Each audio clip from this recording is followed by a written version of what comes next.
Alright guys, so we're out here today with the M8 Coil. I've got a gold coin down here with some square nails situated, and the goal of this test is to look at the Legend LG24 coil, the elliptical coil on the M8 here too with the Manicore. And what we want to see is which coil performs better, or how do they stack up against one another when we put multiple targets under the perimeter of the coil.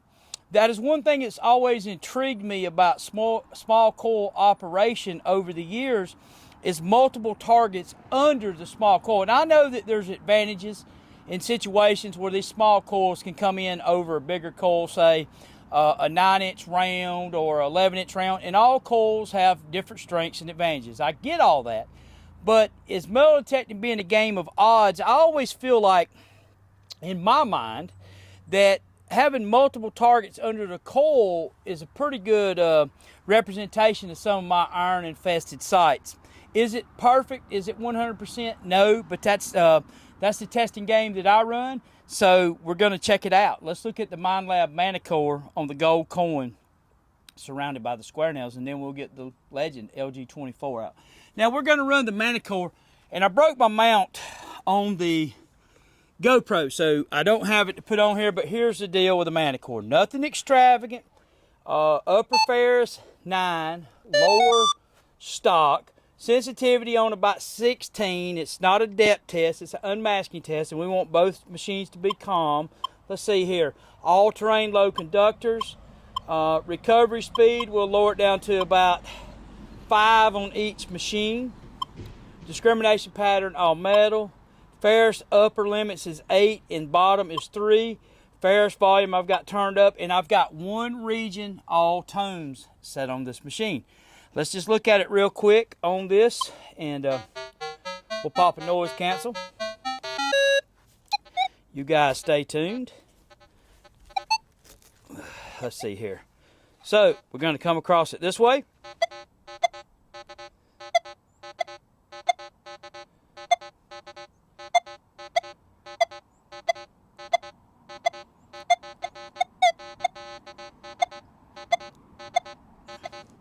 Now, I don't have any stabilizer running, and the deal with the 11-inch coil is I cannot hunt these type of nails with a upper ferrous of 8, but we'll give it the benefit of the doubt today, and we'll test it with an 8 upper ferrous. But normally in my area, I have to run upper ferrous of 9. Let's turn on it.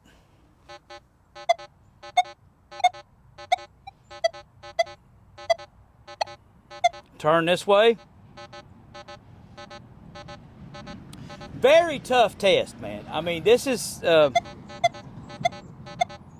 very dynamic, very tough test. But we see that the Minelab Manicore pecs on it. So let's look at the Legend. Give me just a second. Let's get the Legend fired up. And on the Legend today, we're going to run M2. Let me read the settings off to you guys. Since I did order another mounting arm, so we'll have that back, and we'll have up the monitor showing. We're going to cut the sensitivity down on the Legend to about 20. We're going to go in here. We're going to recover speed at 5 on the Legend. Iron filter 1. Stability 5. We're going to run 60 tones, and that's pretty much it on the Legend. Let's see what happens here. So let's come across it the same way. Let's see what happens.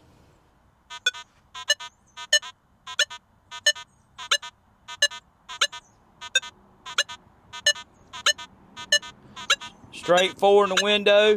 Manicore ID was bad skewed on this one too. Let's turn this way.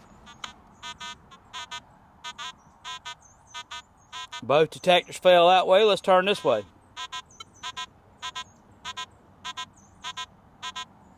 Let's turn back this way.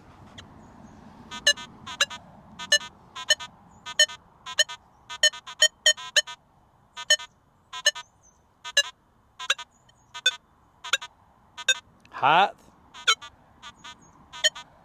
Back down on it. Well, you guys be the judge of that. That's the gold coin test, and we're gonna. Hey, that's just one test. Now I showed a Another test the other day with a nickel, had some interesting coil height things going on with the manicore. But what I'm trying to do is I'm trying to analyze and test which one of these coils comes out ahead with multiple targets in the parameter of the coil. So we'll see how it goes, but you guys see that. I'm going to tell you something. Now, I'm going to be straight about it. Whichever detector you say did good with that, that's a pretty doggone tough test. And there's not many detectors on the market that will touch that gold coin sitting down there in those nails like that. So when you're looking at these two detectors, keep that in mind, that right there is a pretty extraordinary or tough test, and not many will touch it. So thanks for watching.